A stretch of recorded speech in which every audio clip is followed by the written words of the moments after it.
Assalamualaikum warahmatullahi wabarakatuh. Perkenalkan, nama saya Rini Afrisa dengan NIM 4114230055 dari program studi Pendidikan Matematika dengan kelas D. Tujuan saya membuat video ini untuk memenuhi salah satu tugas mata kuliah Pendidikan Agama Islam, yakni dosen pengampu Ibu Profesor Dr. Novianti Jafri, SPDI, MPDI. Pada kesempatan kali ini, saya akan mempresentasikan materi tentang korupsi, ragam, dan hukumannya. Baik, yang pertama itu korupsi dalam pandangan hukum Islam. Korupsi adalah suatu tindakan dari seseorang yang menyalahgunakan sebuah kepercayaan dari suatu masalah maupun organisasi guna memperoleh keuntungan pribadi.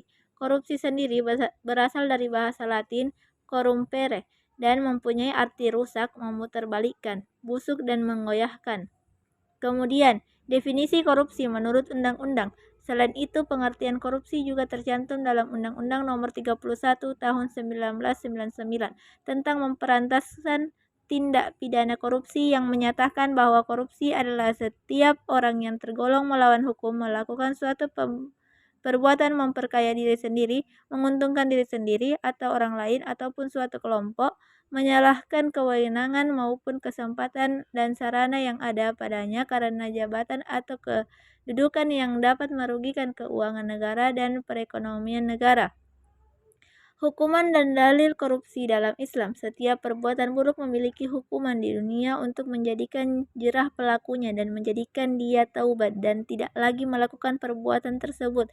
Tindakan pidana semacam ini disebutkan dalam Al-Quran Surah Al-Maidah ayat 5.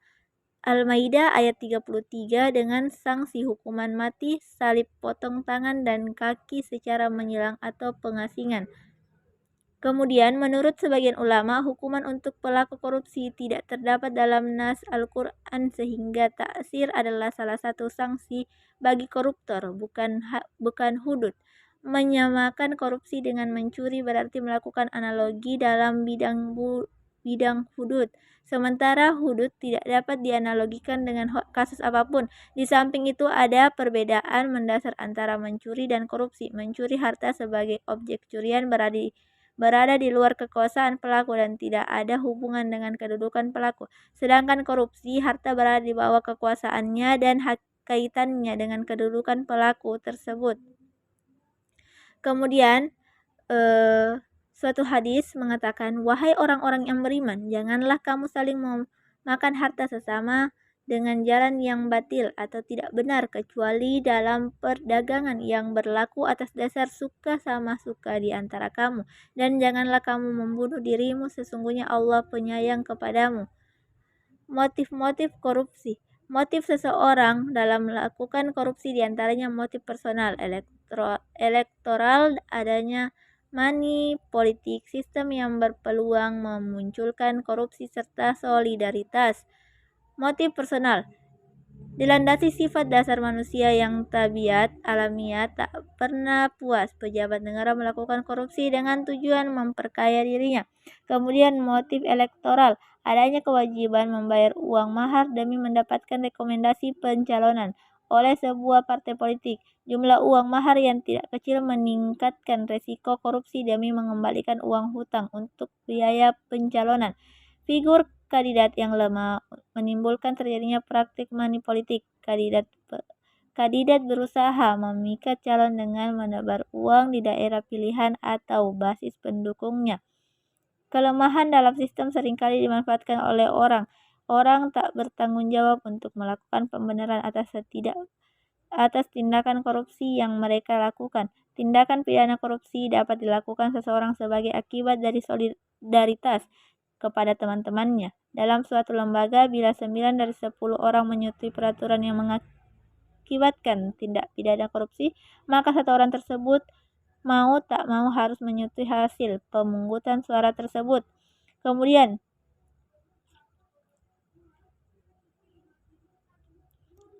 dalam korupsi, berikut ini merupakan beberapa akibat negatif dari adanya kegiatan korupsi, yaitu menurunkan martabat pengusaha resmi, memberi contoh yang tidak baik bagi masyarakat, membuat para pengambil kebijakan enggan untuk mengambil tindakan-tindakan yang perlu bagi pembangunan tetap tidak populis, menimbulkan keinginan untuk menciptakan hubungan-hubungan khusus, menimbulkan fitnah dan rasa sakit hati yang mendalam, menghambat waktu pengambilan keputusan, menghambat waktu yang tidak baik.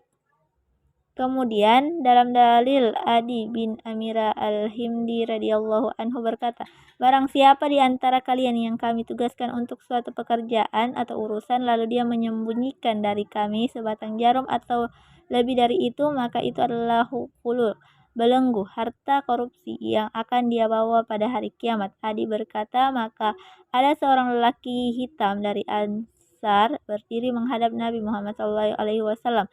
Aku melihatnya seolah-olah lalu dia berkata, wahai Rasulullah, copotlah jabatanku yang engkau tugaskan. Nabi SAW bertanya, ada apa gerangan? Dia menjawab, aku mendengar engkau berkata demikian dan demikian maksudnya perkataan di atas.